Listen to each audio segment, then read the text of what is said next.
என்னென்ன ஃபேக்டர்ஸ் வந்து ஸ்ட்ரெஸ்ஸை வந்து ஒரு மனுஷனுக்கு ட்ரிகர் பண்ணுது அப்படின்றத நம்ம புரிஞ்சுக்கிட்டாலே பாதி வந்து நம்ம ஸ்ட்ரெஸ்ஸை அவாய்ட் பண்ணலாம்.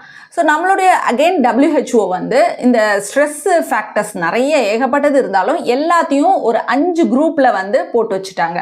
ஸோ அதை தான் நம்ம இப்போ டீட்டெயிலாக பார்க்கலாம். ஓகே, ஸோ ஃபஸ்ட்டு வந்து ஃபஸ்ட்டு ஃபேக்டர் என்ன அப்படின்னு பார்த்தீங்கன்னா ஃபினான்ஷியல் ப்ராப்ளம். ஸோ ஒரு மனுஷனுக்கு ஃபினான்ஷியலாக அவன் பேலன்ஸ்டாக இல்லைன்னா கண்டிப்பாக அவனுக்கு வந்து ஸ்ட்ரெஸ் வரும்.